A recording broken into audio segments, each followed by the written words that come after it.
V. You know this is V shape. Yeah. This is V shape. So we specialize in V area.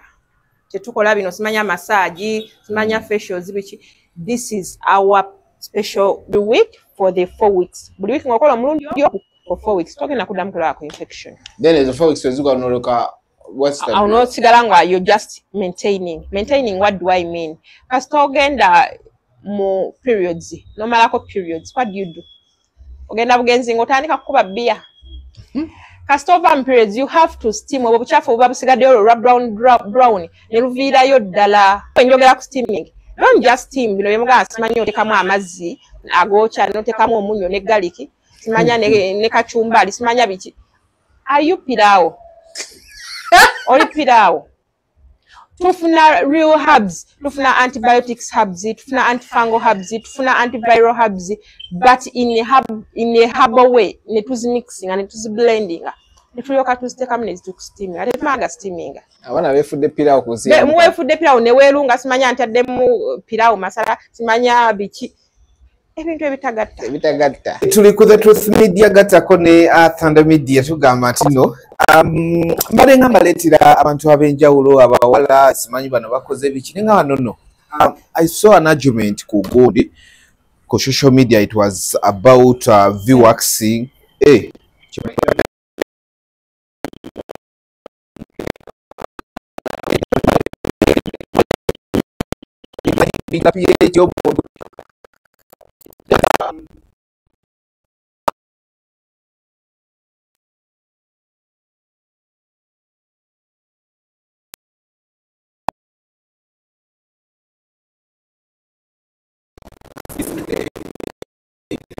Yeah. Then waxing.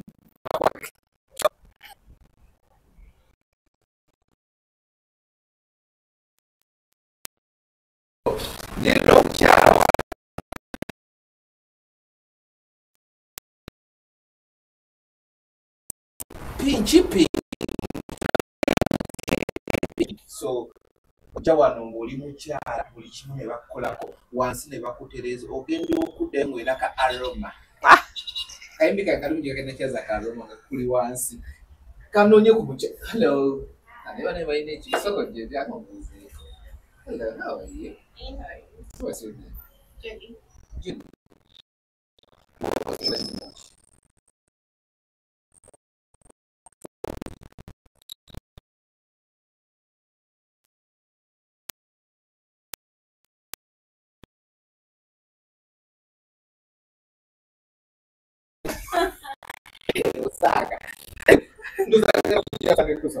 Okay, Mom, how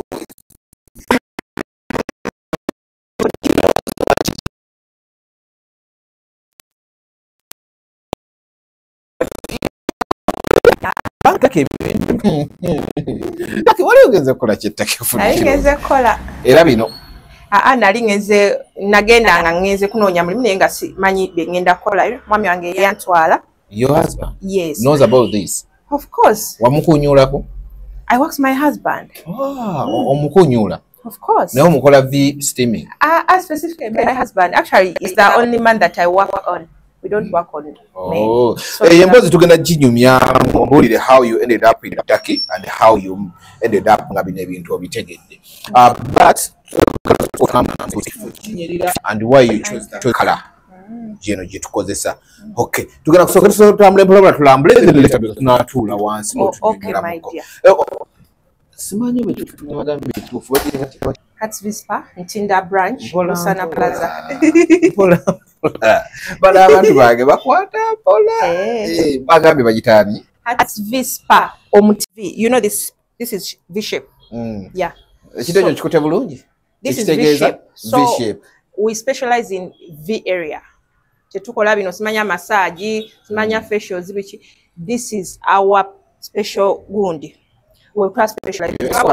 Yeah, specializing mu mbuto z'abakazi here. Ku V area. Tunechikwatagana ne V area eri munda wa bweru kungulu. Ati kata nebijja nenga tusooka wano.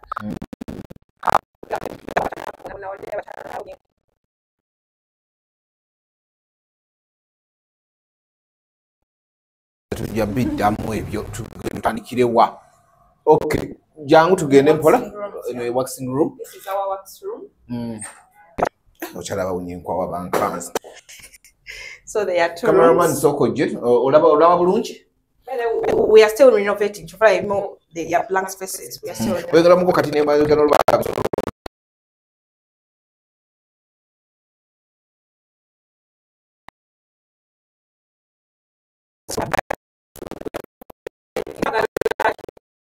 Still renovating.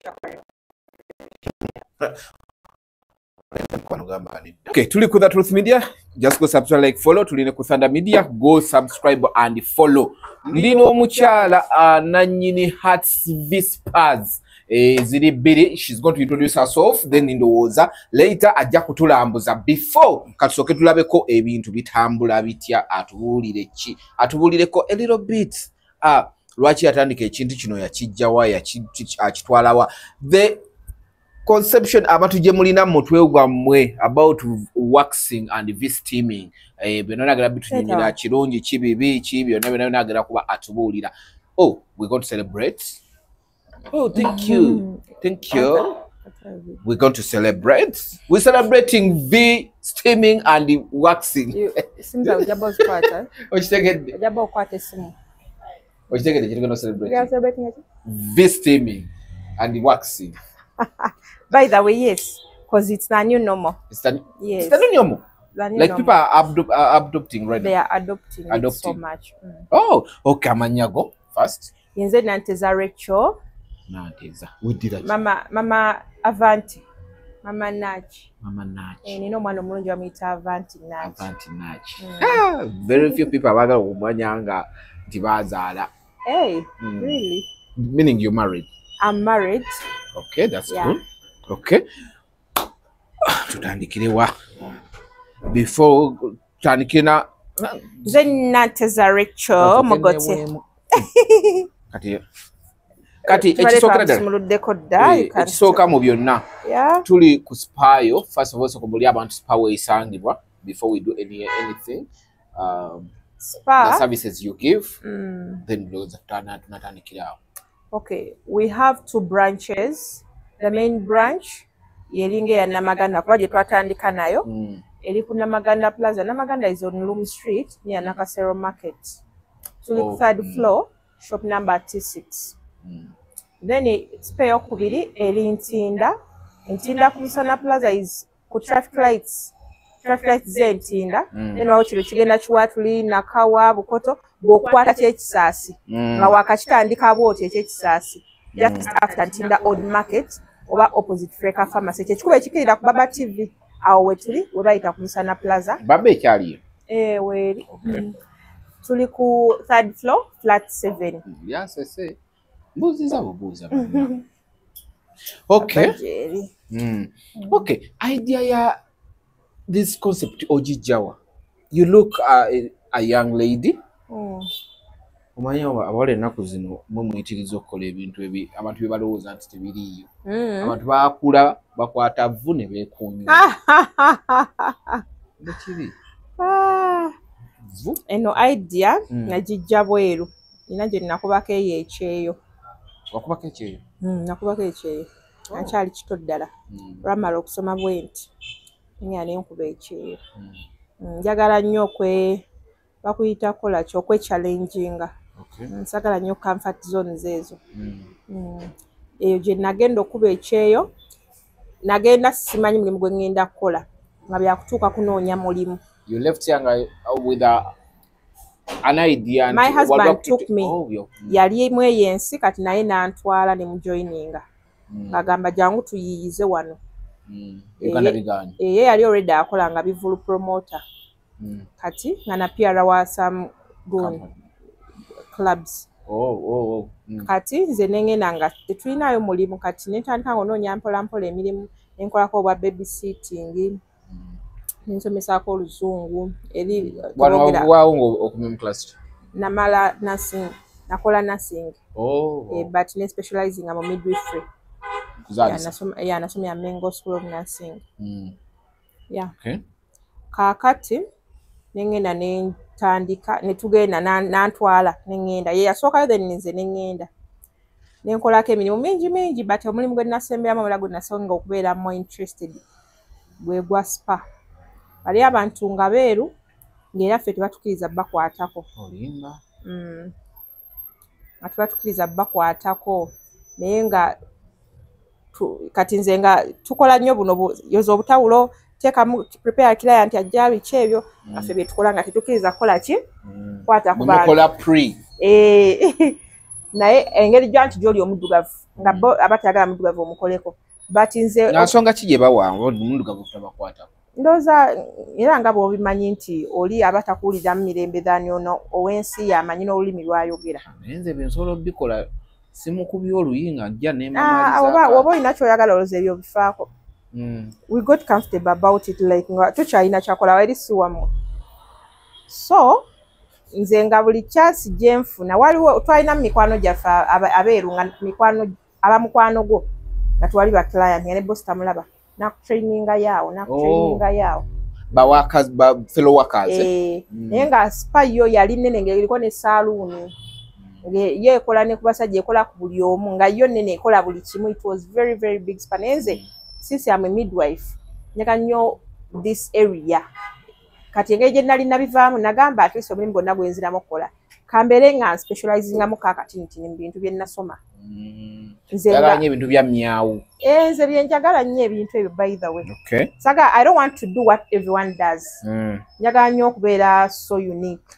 Kati nze abo baali bakola waxing abo nga benneesibako ennyo abakola ezo steaming nga benneesibako ennyo era nga mu busenge bwabwe mwensinga okubeera mu kulongoosa kati kira nti wavaayo ng'akunnyonnyola osinga osanga kira nti ow'ekisa ng'akukkiriza n'obeerawo n'obiraba engeri gye babikola kati nenjigira ku abo bennyini abamanyi ba fellow workers anti abakunnyo nga bamanyi kye bakola nga ayinza obba nga alina enviri zaakuze naga jangu onkoleko waka yekennyini naga jangu nogera ng'oyiga bwe ndo bwe nayiga mpola kati bwe nakoma we Uganda nagenda ku kyeyo 2016 nemba 2019 nenkomawo before lockdown. Twali twakoma bwe tuti lockdown nahitinga kati bwe yahitinga nakomawo nzekka mwami wange nesifane mmulekayo bwe nakomawo nzekka nindaba nga saagala kudda mu bya busawo temuli bulungi kasente.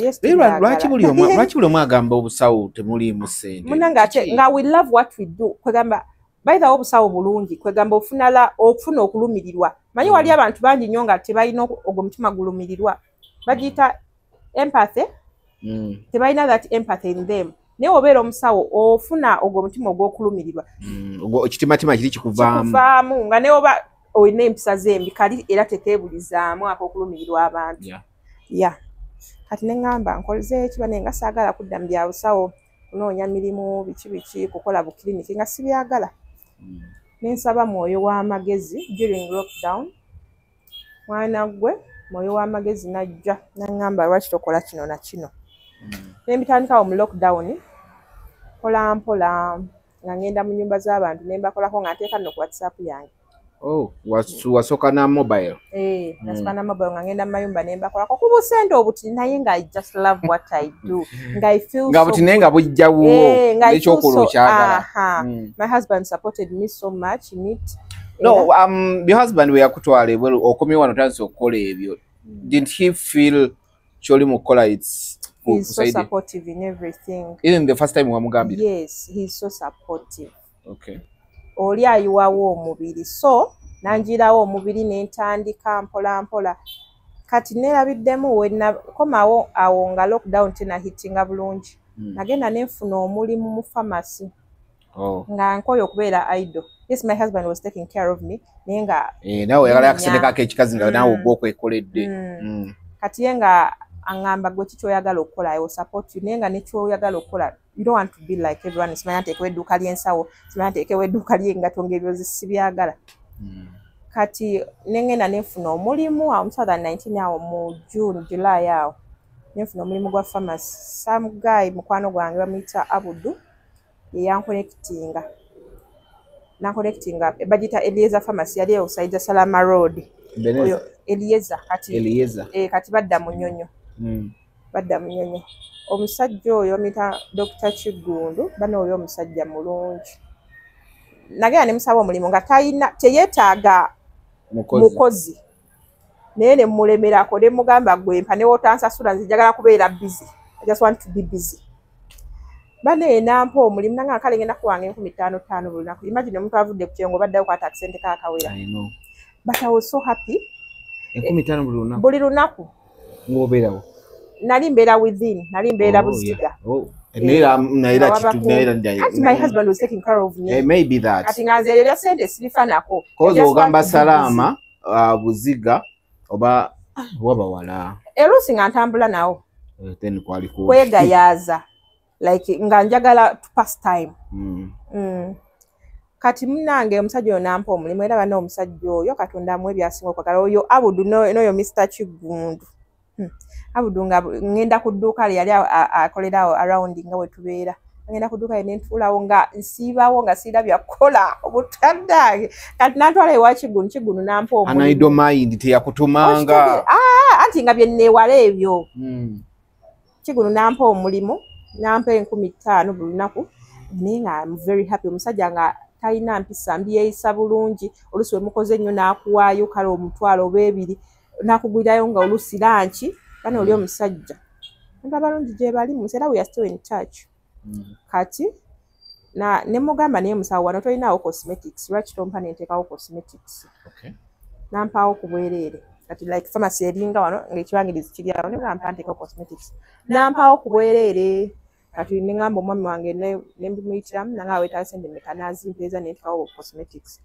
kati lockdown ehitinga kati awo lockdown ng'eweddeko nabeerawo ku ebbanga nga nkola cosmetics zange ng'ate bampa ne 15,000 ng'ate eno nkola ate nga simusasula kifo then lockdown neggwako ne ngamba omanyi mu lockdown omuntu atayigira mu lockdown atafumba bongo mu lockdown nga boto bw'olifa abamu bafumbiramu okufuna mbuto egwe byali bingi abamu mwe bafumbirirwa nakati bali mu kufumba because of boredom nange nentandika nenswa ne ngamba omwami wange ne mugabo kimanyi nebintu byenali nkola ettaka nsobola bikola wano is very supportive era nagamba by the way bikibi kyetwakirowoozaako before kati naye nina obusente bwawe bwenkozeeyo eno mugundi mu cosmetics ne mugamba ninawo buno nangamba wetaaga mmeka endala ne mugamba senga olaba we twatandika ku Namaganda bannange mulina obufaananyi obwo masa obulina mugamba abutuweerezeeko nja buweerezaako naabulabe senga olaba we twatandika room yalinga yenkananga wano era yeeyo yennyini room naye it was so weird twawulamu kateni wetuti nga nirimu n'abantu abalala babiri nga tulimu abantu basatu remember Elispa naye olimu n'abalala basatu mulimu atunda cosmetics mulimu wa makeup then nango murumu emu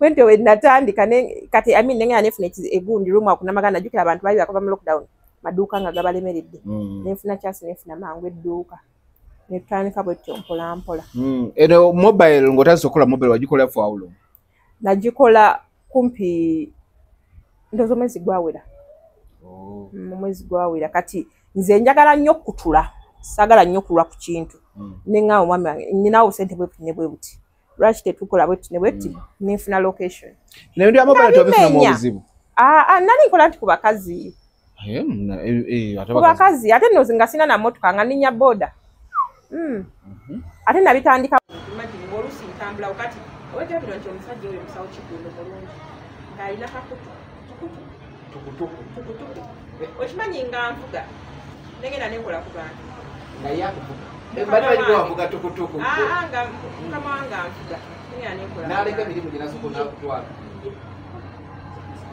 very nakoleramu ddala obusente kati like real working on mobile bali mwezi gune like nga leero oyinza okufunayo wiiki nofuna ebya lockdown nga wiiki oyinza okufunamu ng'omuntu ayitawo wiiki endala n'ofunayo omweyo w'ebito but real like nga lunaku nkola kubali omwezi gulamu nenga nentuluusi kati awo nentandika gundi nefuna location naye ebya location byali bizibu muli mu room abantu basatu byali bizibu kati nze nalowooza kasanfuna engeri gye bigenda byali bizibu husband te ng'akuzaamu amaanyi kagamba n'ekirungi nnyo erudde okuba n'omwagalwawo akuzaamu amaanyi just imagine otandise business tolina gwogenda kuddayo waka kuloopera kukubira kasimu. That's why people end up business ng'emyezi 3 gye yasasula oluggwako naye n'agivaako. Era baga business zifanyu they don't escape over they die in the first 3 months. Nze nkubuulira emyezi 3 egyo egyasooka nga yampa transport yampa ekyokulya nga nzirya ku mulimu bino ebirala ebyawaka ng'abikola naye kati woofuna business olina okuba nga obwo transport butoobweketalingako naye nga yabumpa ate taggwamu maanyi n'emyezi emirala egyaddangako nga sikoze ng'agisasula. Business ng'ogitandika waliwo watuuka nga tokola? Of course.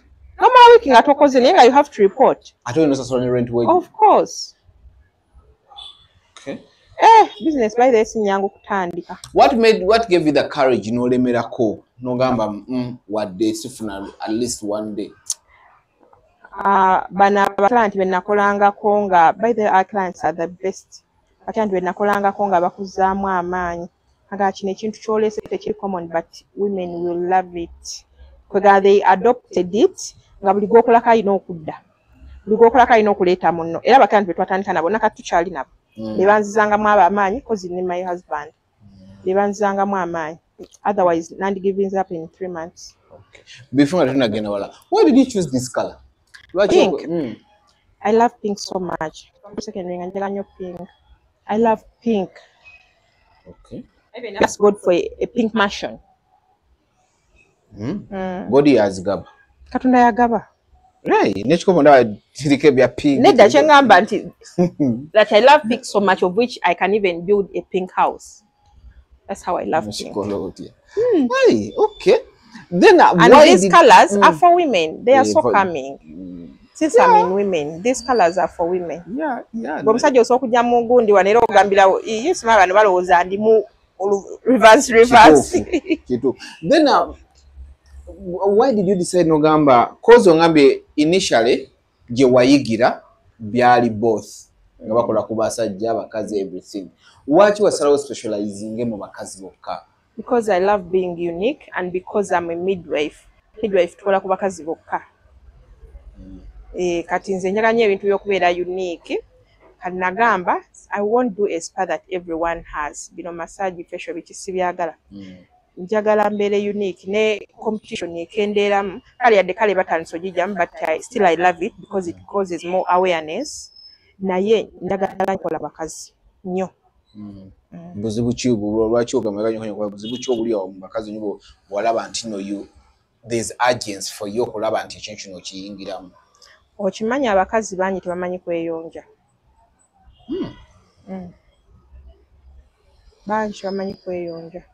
Omukazi ayinza okugenda n'anaaba like ne yeekuuta n'ashavinga n'alowooza that's all n'afuna oba some ka infection n'agamba kangende mmira eddagala n'atalowooza nti no mukazi wava mu periods alina okukola kino. Omukazi woba owuliramu akantu bwe kati olina okukola kino, bw'oba olaba ng'ogubye ebisambi olina okukola kino. Ekimanyi bwe tebalifaako nnyo wabula wanaalaba ng'afunye akabalaba agenda kasingako nnyo ku face nerabira nti ate eno wansi yewava buli kimu. Okay. So you mean si bonna but mostly abamu balabika ku face ate munda? Yes. Abakazi tweyagala nnyo kuno wasijja kubye nonye. Okay. Ngasooka ndyeko kati ne batuliire ku seeti. Sijalira ku Onjale kuta akaloma. Katini. Ne kati tumalize mundekerewo like two. Okay. Obadde okyanyonnyola abakazi beeyagala nnyo kungulu. Osanga omukazi ng'alina enjala mpanvu, afeesi kyekyo kali ku muzuuli, buli kimu kyekyo. Naye ng'enkwawa yaguba. Muno mu bisambi mwaguba tasobola kwambala yadde bikini. Ku bikini area like ku top okwa V area kuliko ebisukko bizaala n'amasira. Naye ng'ekyo ye takifaako agamba tebalabayo. But that is self-love. For you okera kumacha n'ogamba sikyagala bikini yange efaanane bweti, that is self love. Okera kumacha n'ogamba sikyagala nkwawa zange zifaanane bweti yadde sambala open, that is self love. Tetubikola nti tubikolera basajja. Olina obikola because gwe owulira you look good, you feel good about it.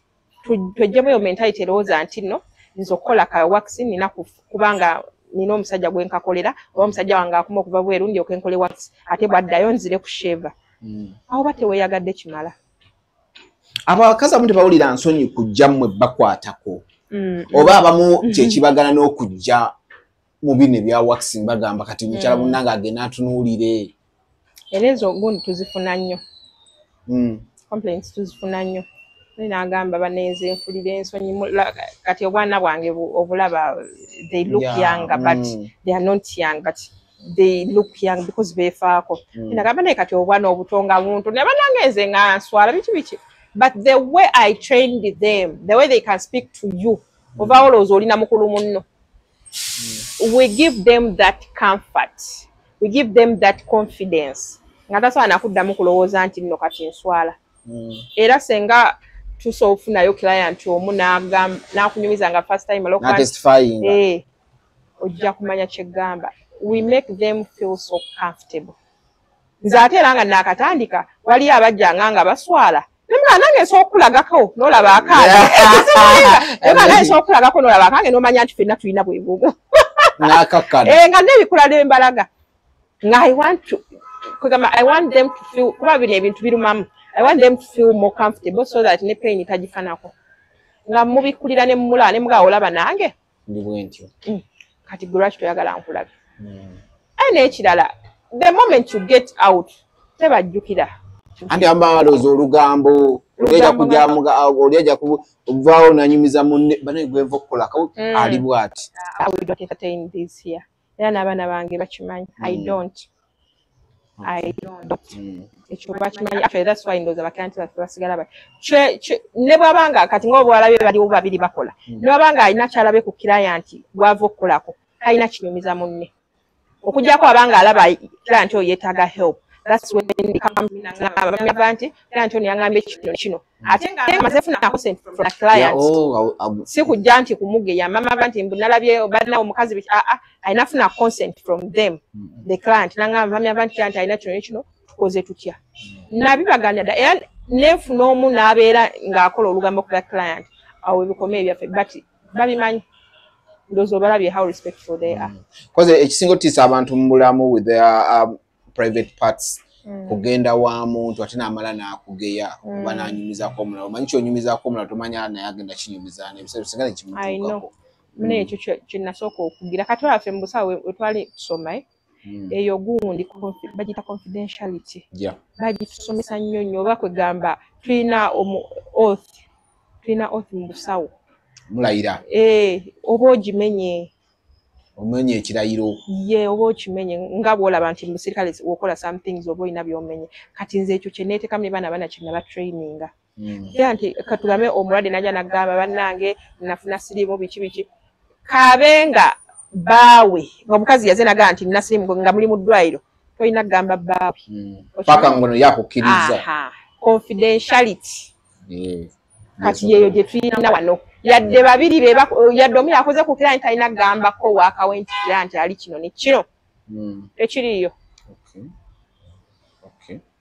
era we tujja trust yaabwe. That's why they keep coming back to us.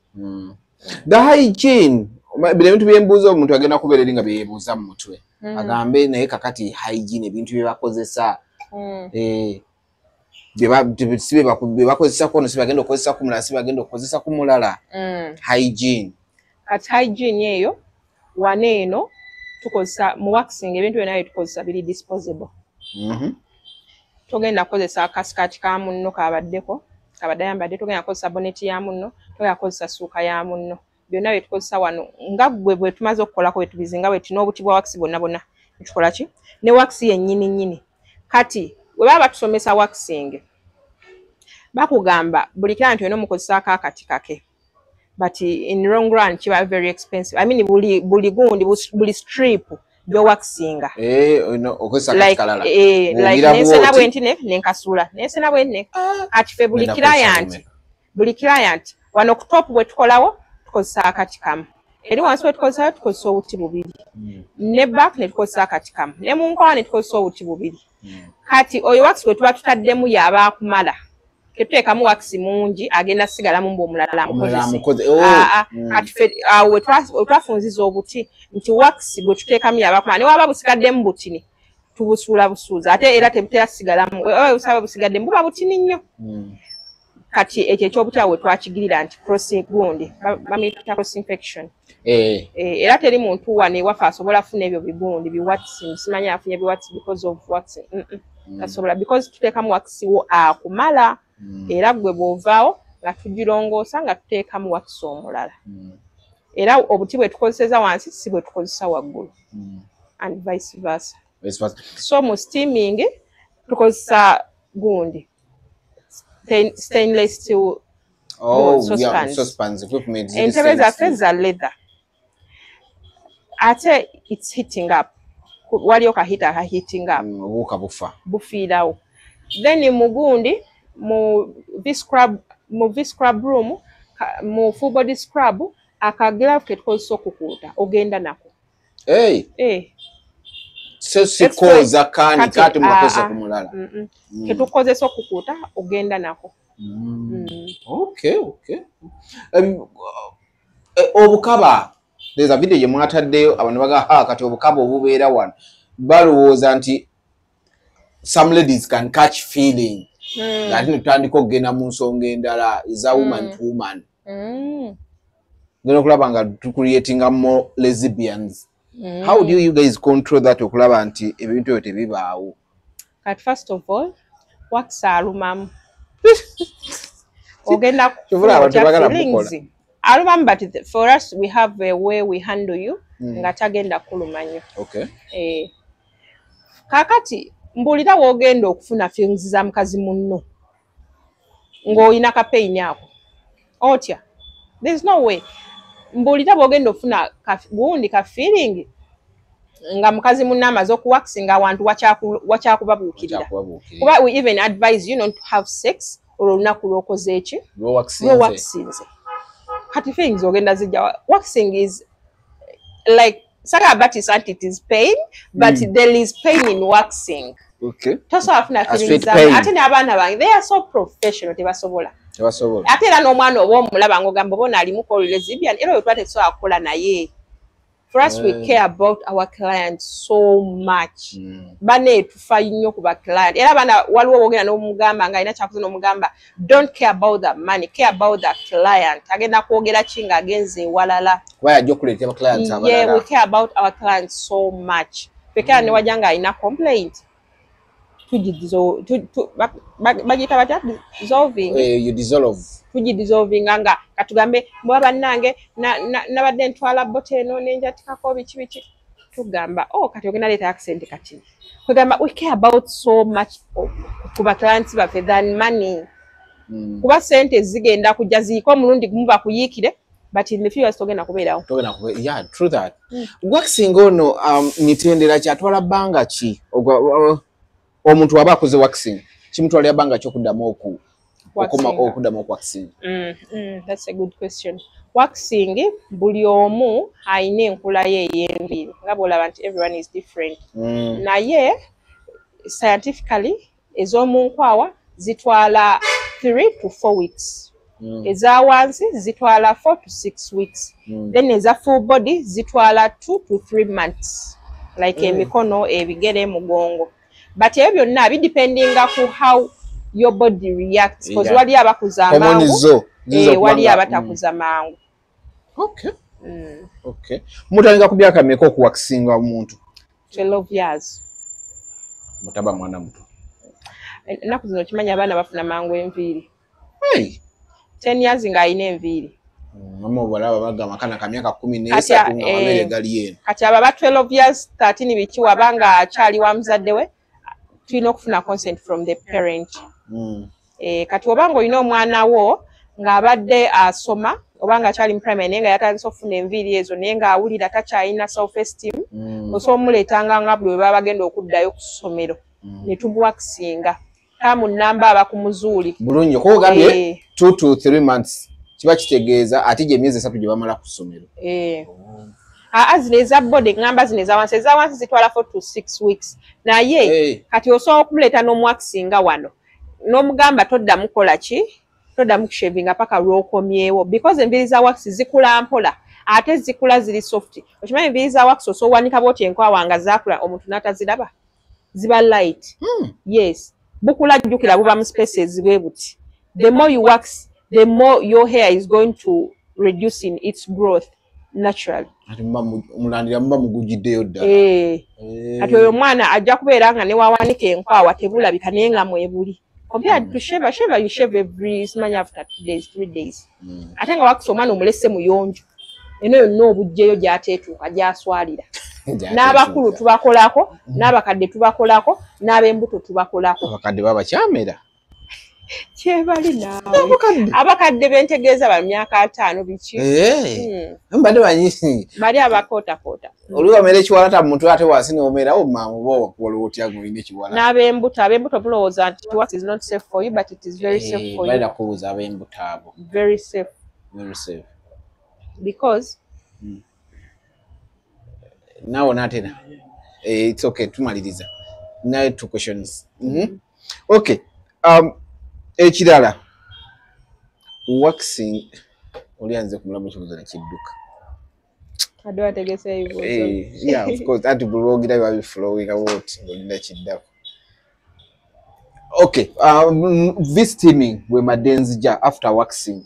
Importance ki eya V-steaming? Abakyala, abawala, abakazi bonna buli omu balowooza ebintu ebyo byakwejalabya. What's the importance of V-steaming? V-steaming, first of all, mukimanyi bajjajjaffe bali abedda bakolanga V-steaming nga bafunye infections.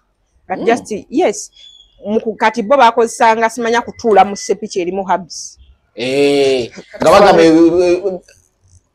Nga bamanyi ogiteeka enkoto nebuguma nogamba genda otuule ne beeyoteza. Kati ffe wano ne tubizunguwazaamu but still nga tukyali ku traditional. Naye abamugenze ne mwezunguwaza nnyo ne mugamba mbu ebintu bino byonoona ki byonoona pH. Mukimanyi V-steaming boostinga your pH balance. Mukimanyi normalizing your pH balance. Mukimanyi ajjanjaba infections.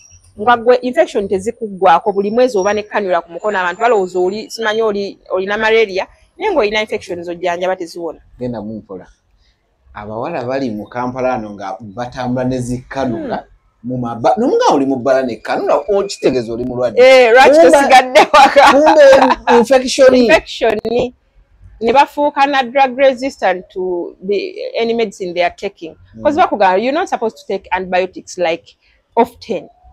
Nyo mwala akulaga ye buli mwezi aba ne antibiotics zamira ngajjanjaba infection. Mujje tubakoleka V-steaming okomyewo yo normal pH balance eya wansi eyo. Buli pH balance yo weberanga eri ku normal togenda funanga ebyo infection. Tojja bifuna waba eri 3.8 to 4.5 ojja kunterezaamu awo levels. Naye kasitobera nga pH gundi yo teri balanced togenda kuvibwako infection. Kasita alkalinity abeera nga ali waggulu oba acidity ali waggulu oba ali low togenda kugwebwako infection. But that V-steaming mwemulowooza lwaki abantu bedda tebafunanga ebyo infections? Because they were using herbs. You know, these herbs Katonda yazitonda. Tuziteeka mugundi mukasepiki ne tusteaminga bulungi nnyo, and this is how they work. They enter through your vaginal canal ne zijja obucaafu bwonna era womanyira nti ekozeeko kasitoba ng'ogikoze the first 3 days nolaba nga ate ebicaafu byongedde kuvaayo obiraba ku mpale awo omanya nti kati eri mu kunkolera. Notandika okugikola every week for the 4 weeks. Buli week ng'okola omulundi for 4 weeks togenda kuddamu kulaba ku infection. Then as a 4 weeks eziganoloka what's that? I'll not sigala nga you're just maintaining. What do I mean? Kasita ogenda mu periods, nomalako periods, what do you do? Ogenda bugenzi ng'otandika kukuba bbiya.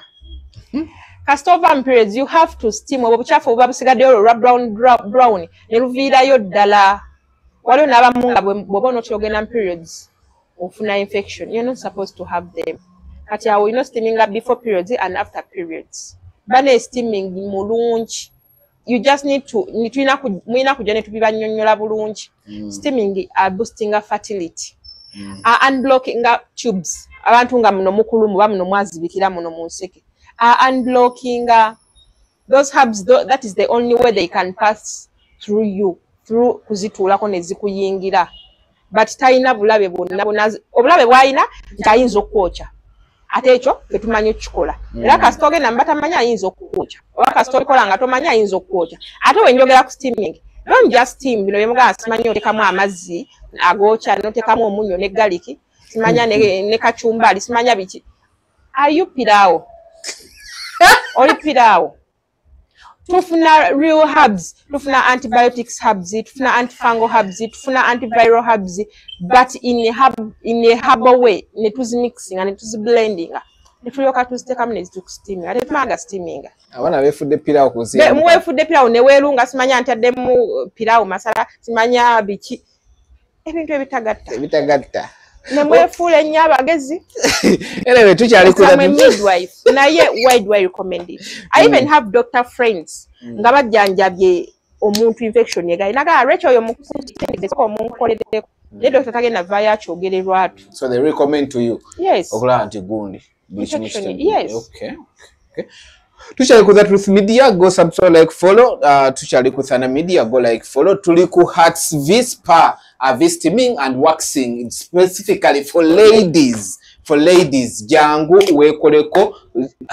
Jangu to normalizing ekintu ky'okubeera healthy and clean.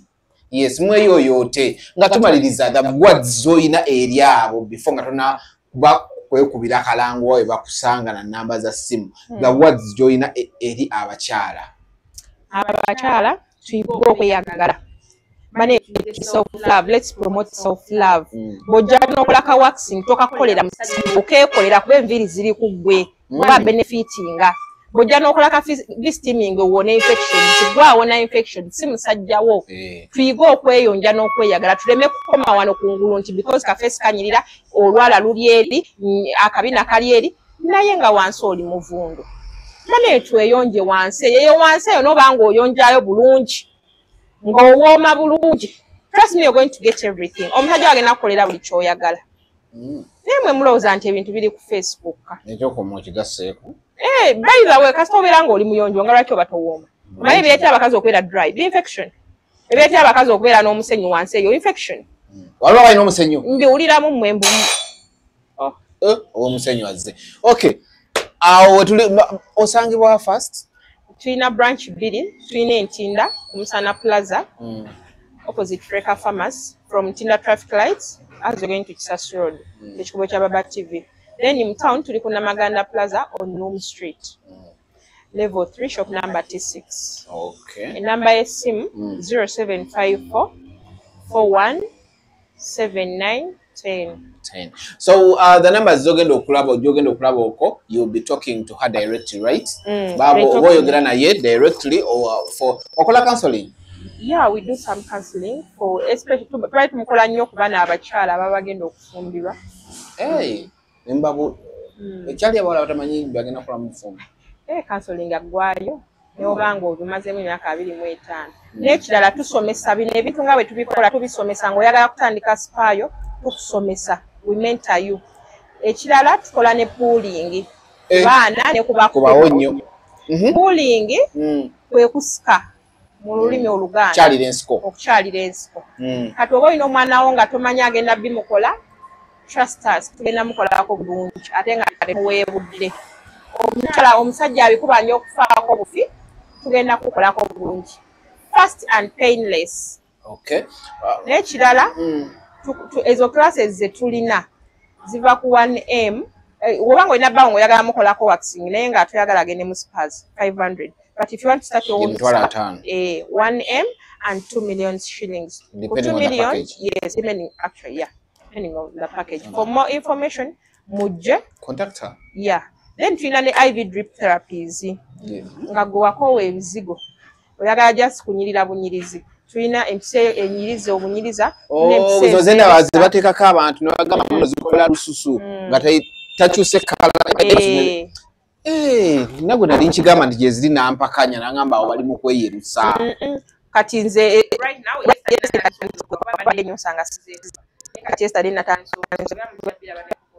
No, give me a lesson about that. I think we shall get time. Njagala abantu bagitegeere. Bagitani? Yes, njagala kugitegeera nange kuba nali mpakana n'omuntu. Kati IV drip therapy ye ezikuyingira mu mubiri nga ziyita muswa kyekitegeeza. How these supplements ezituli mu mibiri gyaffe naawe wenyini olinamu glutathione, olinamu vitamin C, olinamu minerals, olinamu calcium, olinamu zilactic acid, olinamu ebintu bingi nnyo ebikuleetera okubeera ng'olabika nga bw'olabika, okubeera ng'olina kakamunyerekeeta, okubeera nga tofaanana bubi nnyo. Kati why some people fade n'aba ng'alabika bubi? Because ziba zireducinze mu mubiri. Kati bano abazungu abajapani n'aba Korea n'aba Thailand ne batuleetera empiso nga eri mu liquid form ng'omuntu ogimukuba muswa n'emuyingira instead of omugamba nti genda olye ku avocado, lya ku spinach, lya ku proteins, lya ku gundi atwale emyezi 5 ate tebiriika bo ne bazireeta mu ki mu supplements nti mu mpiso supplements nozifuna direct through your vein. Kati ekyenjawulo kye baatukolera nti zino supplements tolina najje kuba buli lunaku. You can have it weekly. Kati ezo supplements already oziyina mibiri gyo. Kati wano buyajja supplement tuzizuukusa. Tugezaako zizuukusa kola ki? That's a topic for another day by the way because temulowooza nti buli ajje kuba bayagala kweruka no. Nalaba Lydia Jasmine kuba yekyali wange tajja kunya nalaba Lydia Jasmine ng'azikosa actually ne video yagiteekayo ku gundi ne ngamba era gwe nene nangamba omukazi ayagala kutandika kweyerusa naye nga tiyatugamba tajja kuva kuteserusa. Okay, my last question will be oyogedde ku pooling myaka emeka abaana kwe batandikira that good service wali ajja kubeera yabeere n'omwana w'omuwala agambe katoba aweze emeka muto oba yatuusiza mu mutwale myaka emeka? I will recommend 14 years oba nga amaze P7. Olumala P7 akyalira ensiko. That's what I would recommend. Okay. Kubanga bana bana eskini zaabwe ziba nnyangu zangu era results bazifuna mangu compared kono omukazi akuzeemu gyembiri gyabwe giba gikalubamu era bwe balumamu kono ono mwana atyanguwa. Bamwe bangamba muva mu periods bukendera. By the way ekintu ekyo kifu. Nenga wakiwulirako nga wakiwulira. Mbulu muva mu period mba bukendeddeko oba olina okuddamu. Era ne bagamba ogasimanya wozaala bukendera baliiba. Omwana wadde ozadde omwana muwala atwalako tubiraba tebikendera. Just mentality abasajja abo abedda babyagalanga nnyo nga biwanvu bayagala buli kaseera obenga okwatakwatako biwanvuwe. Okay. Anyway, tulina n'empiso ezikoza ne fadizova injection but agambye etopia kimanyi tukusobola okuba empiso n'okogga nga togenze mumino simanya diet biki okimanyi njaba tera bufaananyi wange oba okogga obwa before ne after. Ogambe namba y'essimu eriki? 0754 4179 10. Okay. Ngenda gipininga out throughout the video mbajja kwa solo giraba. You can get in touch with her for counseling, for lectures, then with the services zemulabye zonna. Everything is clean and clear. Okay. Appointment ya mobile. You just send your. Okay, thank you very much. Ndowooza tusisinkane mu episode eneebeddako nga tuyita mu birala ate. Yeah, these are our wax rooms. Tulina 2 rooms, this and the other one. Byonna birina kye byetaaga. Very different. Very self-contained like the one. Okay. Do people first make appointments? We do both appointments and walk-ins. Natufuna nnyo walk-ins eby'Uganda obimanyi omuntu akola appointment nangamba nzija kusaba 9 natuka kusaba 11. So we allow so much walk-ins. Walk-ins. Naye walk-ins abantu bajjanga bangi. Yeah, tubakola kabana bange bali so professional tebalina ne speed. Balina ne speed.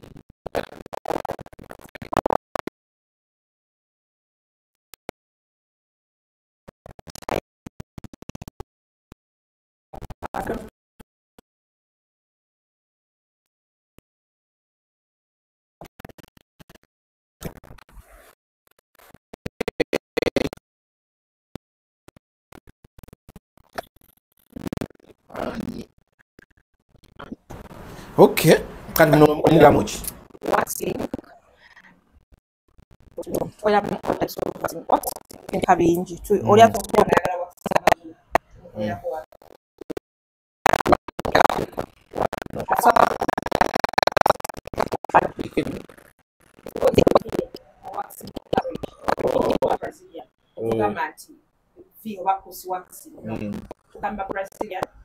Oh, there's nothing like. There's nothing like waxing. It's Brazilian or bikini. Oh. For that area.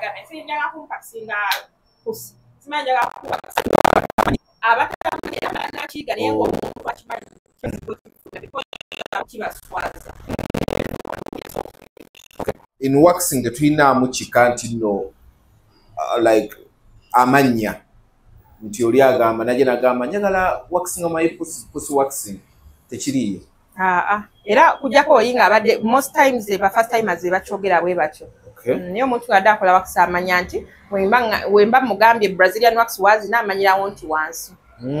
Someone might want to kukuba esimu ng'ali oba mu taxi oba ali mu public place ng'agamba oba alikola appointment n'agamba I want to do Brazilian wax. That sounds what? Better. Naye kati ogamba otya ng'oli mu taxi bannange nzijja okola taxi. Buli muntu asooka n'akikola abantu balowooza nti oba olina n'ekyejo oba oli munafu oba oli mukyafu tosobola kweyonja. Tebamanyi nti it's the new normal. Actually ojja kubunga tutudde wali mu one on one njagala ebintu ebyo bibitiremu. Why do people have that for this? Okay.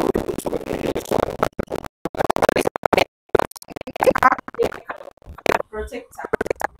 Bed protector. Omuntu etumuteeka kusuuka so agamba nti omuntu asooka ajje kunateeka entuuyo n'omulala ajje entuuyo n'omulala it's so tekiba hygienic bulungi buno bugundi tuyita bed protector.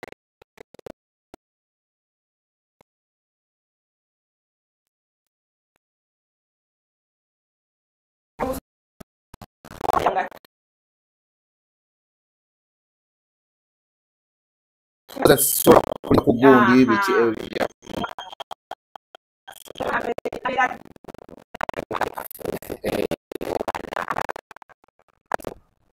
kasu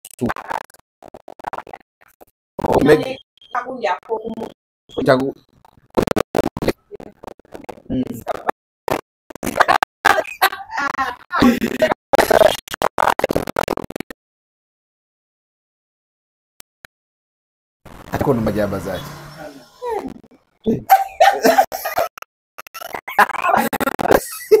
anda omanyi we yakagiriza ani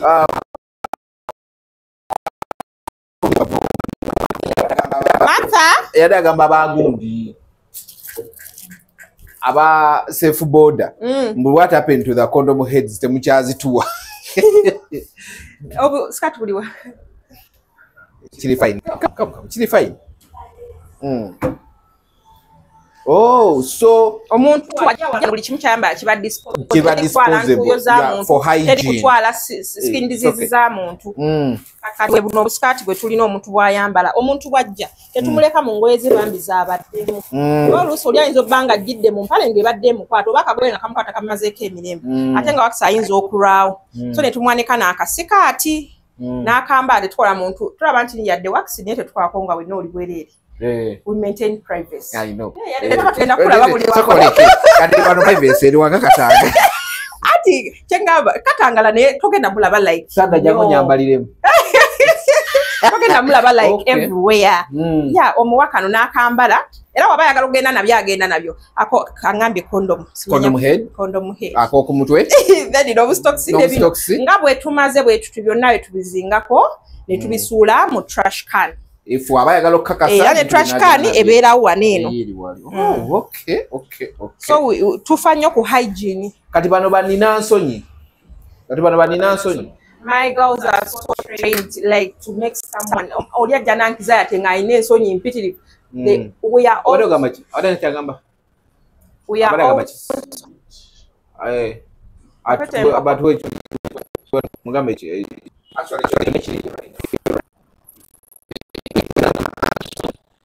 I think okay so Waneno.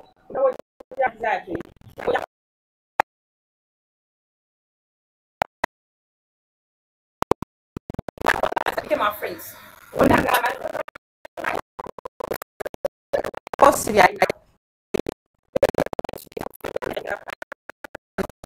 at all.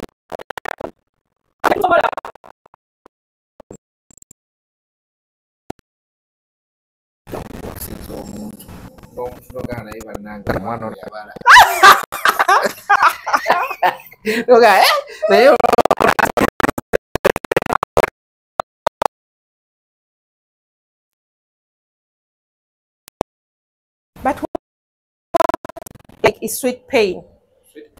Yeah, the saga about is but what about whenever I remove that hair, I use some pain.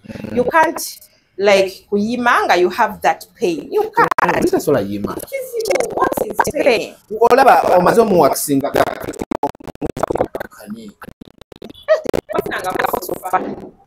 Nze sibafunangako.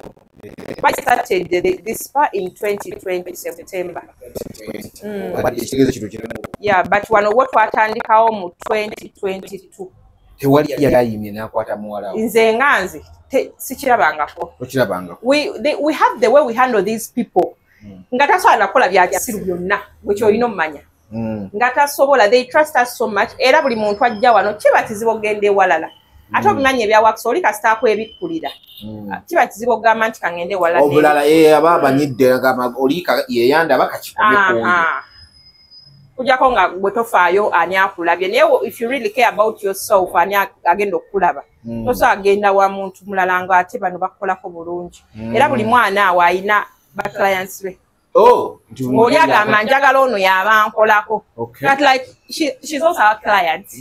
Era she has her favorite here. She has her favorite. Bwanaba yagadda n'atubulirako ku gundi ku experience eya gundi. Okay, kati buno buki?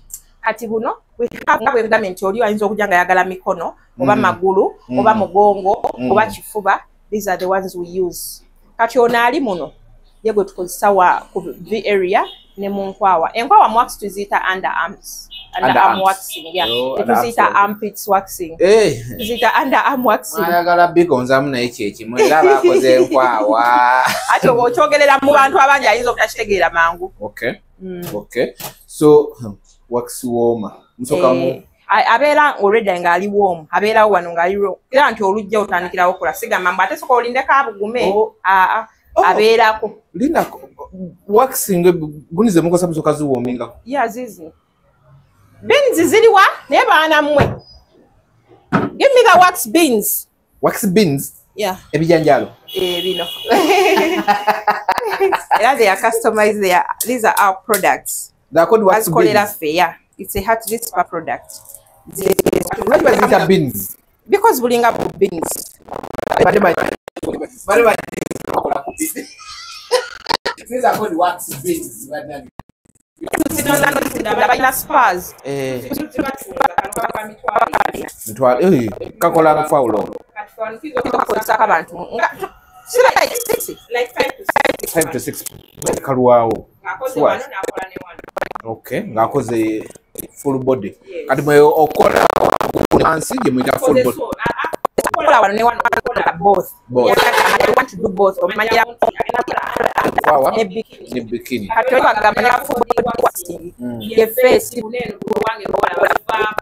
Tunatolo jako nyumiza ku muntu olina mutu ba.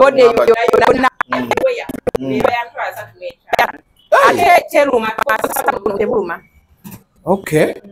So katulambule bisigado jja kunyira bingi byokubuuzaamuko. Room no kaddala okalabye. Soko balage room. Soko jangu ya kulaba room we. Kulaba room. So you understand that byokwekolako as a lady, it's a must.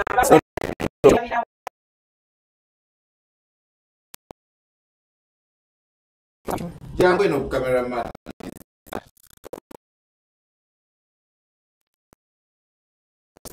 It is small. Actually, this was a room. Oh. This spa is enyumba gye twapangisa, it's an apartment. Yeah. Tulaba mulimu ne closets. Kati ffe twajawula. Oh, okay. Naye muno tuteekamu ka fan kaliko olabye wali ke kabeera munene. What's the difference? Kweli gye tubaddemu neyo? Yeemu zonna wax, just njagala kulaga kano. Nti tukola ne vegetarians. Kaneeno. Vegetarians. Nja bikulagira oba mweri room. Kano kati nga bw'owulira nti omuntu akola facial. Ffe tukola facial given to the area. Tukuwunda tukujjako obubamps tulaba nk'omuntu alina obutulutu tukugundi. Oba bonna tubujja tulaba nk'omuntu nga ali dark waneeno. Na twafaanana kisambi kye. Ng'ate wantu wano walina okufaanana ekisambi kyo. Ogaye bakayita batya kano? Ka vaginal sheet. Bakayita ka vaginal sheet mask. Vaginal nga olira facial. Vaginal. Oh, kiva mu kigambo village. Oh. Tulina bingi ebya vaginal waliwo bingi nja bikulagira ndowooza mweri. Naye nga it's the same room. Powder muzigo. Kati powder gwe tuteekako before waxing. Kantu akansanyudde kalinga tupale. Bakateeka wano kakola nga V. Kateeka okugonda. Okay. Then this is our scrub room.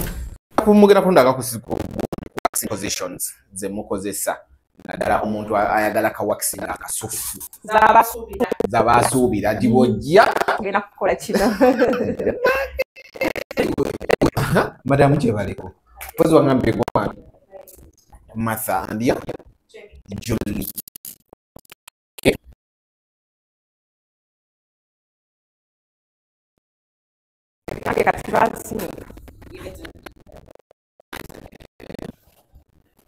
Au kobe walamba. Yes. Abawalampye. Okay.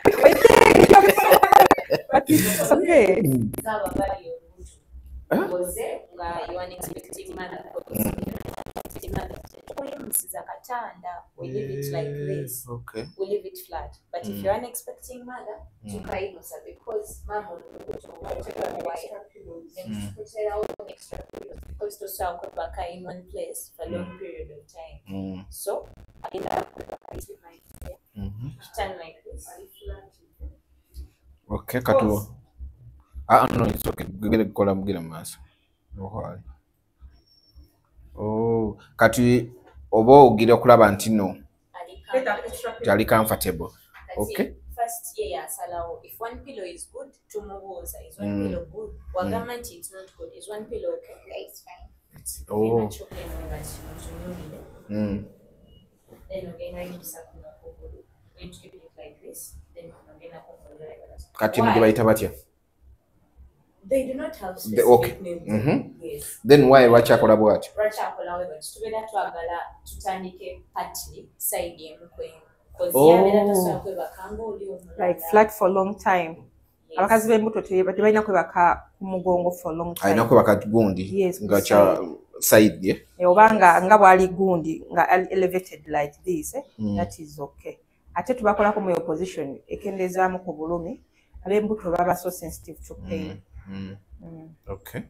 So then one of then tutandika, it's up to us okumanya which I apply here first or I apply here first. Nenga yenga position ye makawela. Yeah, balina kulinda kimu nti ali clean. Kati gwomanya bwogendo kikola. Oh. The only thing chanyambako in the process is kunkwatirako specific places. Okay. Because aba afunze engeri nti olubuto. Yes, it's a kind of a hindrance. Abululu bafundanga.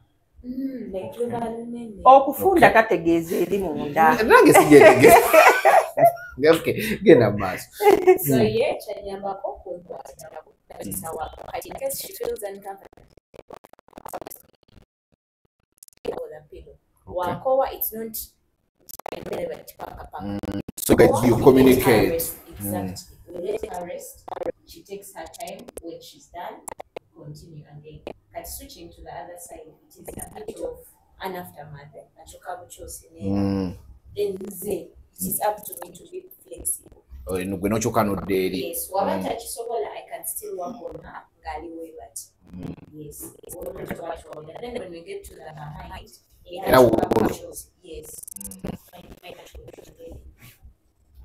achuka buchusi n'atunuulira then kyanyambako okukwatirako atuushe akusembeze eno nonekudde egwabeera nga neyawude then nakwatirako atuushe so that I can sit Ebbini limu. akwatirako baffe tuushi oza bamanyi tumbu ebbina balita tuushi. agamba sasa akushevinga You just found kati enviri zigenda lwawukula frustrating amusajja nabwane nawulyako nti ab'embuto baba bawe babashevinga ate baba nabudde sibutaaga muwayiriza basajja tuuka I know okwewala omusajja okukulangira nti owaayi wano lolubuto nali nkushevinga jangu eno bakoleko odde ng'oli clean weewale mu maaso eyo okuswalira mu bantu bab'ekika ate wano buli mwana wano tulina midwife buli station inako midwife omu kati newoba ng'oze ng'oli lubuto nogamba simanya otya oba oyinza okugirira we know what to do oba wano waali just that tabeerawo full time naye kasita wabeerawo w'olubuto alina okubeera ku ground owannamaganda abeerawo 24/7.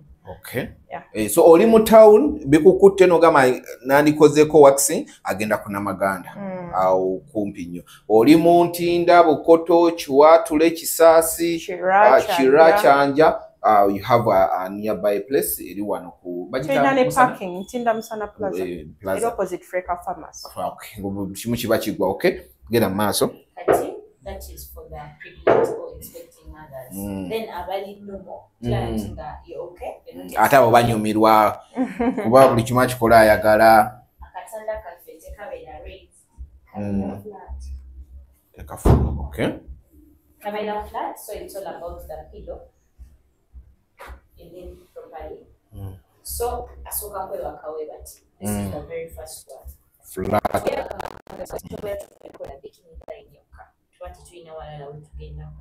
Bwabera bwatubera bikini line. Okay. Then when we are done with the bikini line, she still makes that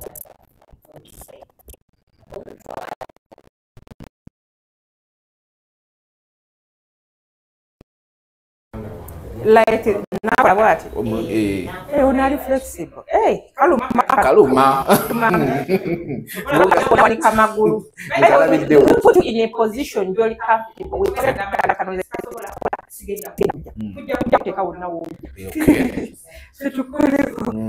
then wanonera netukola the inners eri munda mu matama. Okay. Labia majolars. Is why it's labia majolars. Botanical name. Ogise Luga flow. Bajita matama. Okay. Na switch it to this butterfly. Kati depends. Ada sobola okunja ngayagala kuspicinga up things kuba the clients and our friends. Azokuja naga mune mata akonka kuli lero tukolere muki akala. That is so she can raise up her legs naga spreading abulungi. I work from there. That's also one. Good, good design. Tetugenda kusala kapata kokka. Tukola design. Design nga chizi ko marine ka flower omutima gwe konna ko oyagala. Okay. Ogamba wanga yagala nyo kwata ku buviita agala malire ko ddala. Natuleka ko buviita. Muleka ko kawa. Ngabira kulinga aweeweda. Okay. Mbo wali abasajja bagala obukwatako. Eye banji. Kati njogerera abasajja banji. Twasalawo kuyoyota bakazi to make them confident. Bane wokola wakusoulira nga gwasinga obuyonjo mu nsi monna. Definitely. Wamukolako. And waxing. No, with a kind of treatment so I have a right to say definitely. You know, people have been babere baga. So like I'm waxing and you go back to Nulira once and muline echejo nga lwaki tewe shevinga ekichi. So kizam kazi okujja mukolako. Waxing. Yes, right. First, manyinti mukazi ne yagenda omukolako. Kyuka wote kamera wege kulaba. So kama mukazi yagenda omukolako. Kyakubiri, you guys are neat. Muli bayonjo. Kyakusatu. Nange njagala mtuke walinga ndikasusuka baby. Akitegeera. Wakasusuka baby. Noga why? Tomerangako naye nga yamerako ate okimanyi tulina abakazi since tetukola ku basajja tulina abakazi najja n'omusomesa ng'agatatala ku bbaawe musomesa tulina classes waliwo ngaagatasipaayo wamala tulina mulimu oli awo tuwene byotandika nabyo then bano abaagala okuyiga obuyizi jasinga bawe mpala 5 ngwegala kwakisinga oli bwajja nakulima era wasinga bawe nagenda akola sipa bonna mubakyaji tulina packages ebimu bawe muwa specifically nga bigenda kola waka okay tulinawo ekirala ekyokulabako ekirala ekyokulabako before we sit down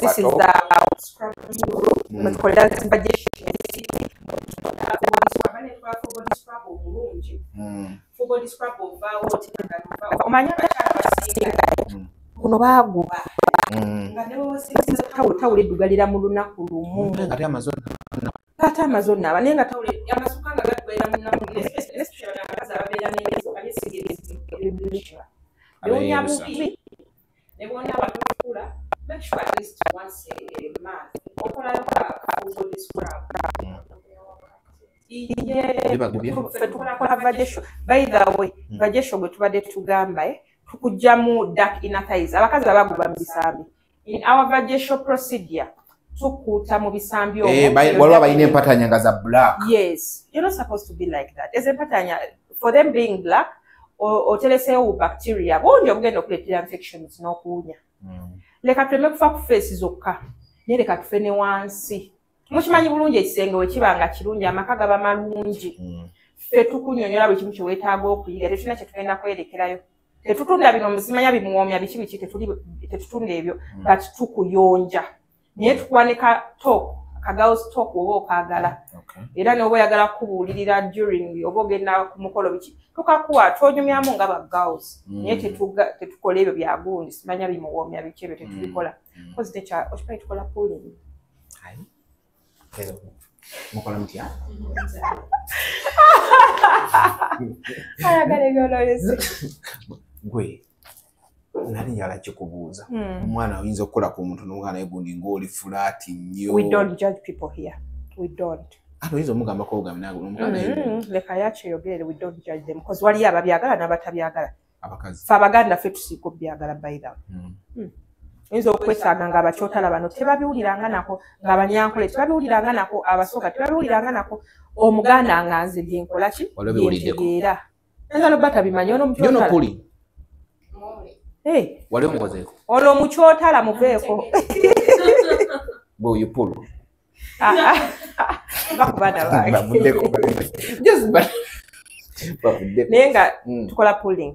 Ono akola service nona akola service nange nkikola n'abandi magana bonna tubakola gw'owuliramu emirembe they are all trained to do it.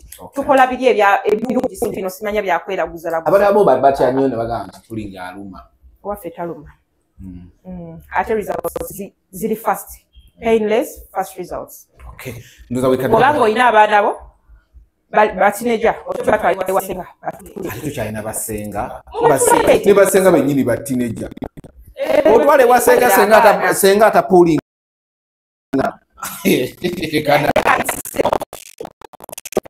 Okay. So, the other room we've seen so far 3 rooms. Mujje mugale zino rooms. Okay. Ate eno gye tugendamu. Eno ye steaming room. Steaming. Yeah, kuga the steaming room. Okay. Tulina steaming room, waxing room, ne scrubbing room. The scrubbing room. Eno gye gundi gye gashoma gyali agamba abantu banange mukoleeko steaming. Totugenda tuula mu bantu, munna atuule wano, gw'otuule wano, mulala atuule wano naye ng'enswera zijja kuggwe wekka. Waya kawooke weekubye nga kalalamu. Kabyennyanja. Kabyennyanja. Kikere kyafudde. Kitegeera. Ayo ndabawunyanga ekikere. Aba tebaliiyo. Abamanyi. Musindikire kati lwaki omwana okubanga ekikere musindike wano. Tugabadde totulabanga. Nyinza obasindikira gundi. Buli gwesindikidde link n'agamba taata afunyanga ekikere. Nedda. Tujja bakubira bukubizi masimu. Ate bwe bagamba nti bava wuffe tubawa ka discount. Buli alabeka Truth Media nga gundi ojja n'ogala nakyo discount. Ogenda kufuna ka discount. bakugambe tukusaliddeko So this is our steaming Lete byemulaba muyinza olowooza byabalangira nabambejja yeah anti steaming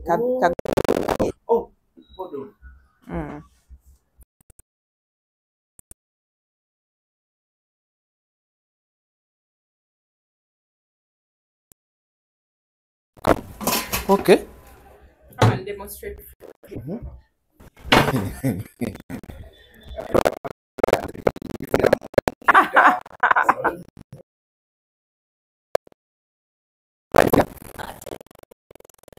Oh.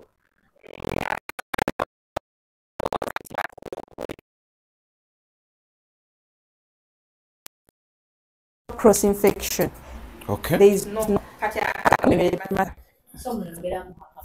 Okay.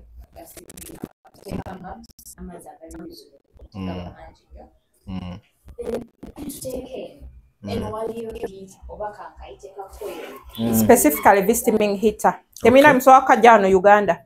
Okay. Whoever wants it should contact you. Yes. I'm going to put your number, so whoever wants to contact you or to come to make a appointments, then they will have to call in. Okay. So to take up ate amasannyalaze tegasobola bakuba kamasannyalaze specifically kavi steaming sannyalaze tegasobola kukuba tosobola kukola cross infection kuba eri stainless steel and ebeera ehitinga olugimala ng'era still tubisanitizing n'okwo n'otuula okwo ku kileather after ne tusanitizing ogusigaze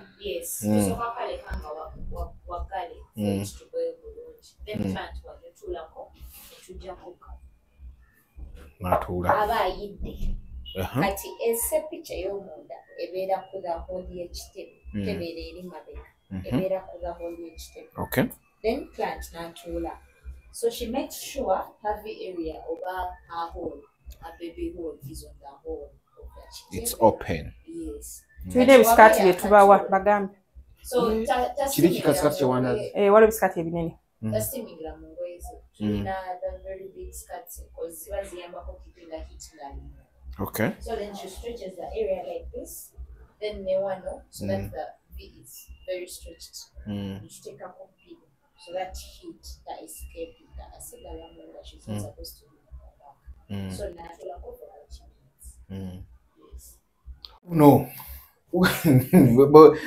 kulabikiranga Sophia in London olaba film yo Sophia yayinanga ekibeere ebisawo weebiti buno bukola ki buno so these are the private sauna bags wali abantu nga buli wagenda mu sauna aziira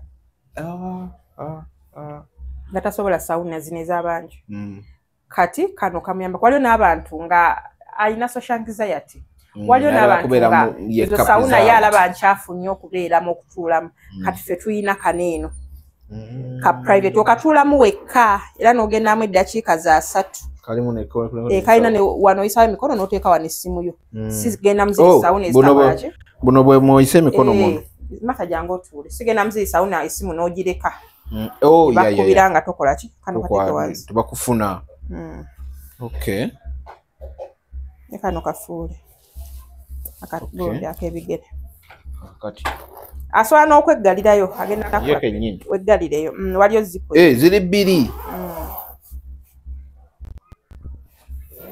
kati waliyo kano akateekamu omutwe tulina kano ak'omutwe nga n'omutwe gyeguli eyo ako nga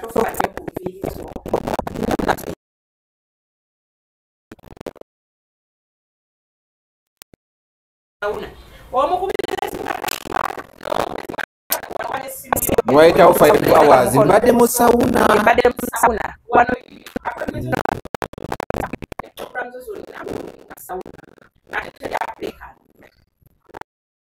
privacy ogirina okoze ekyoteekeddwa okukola mu budde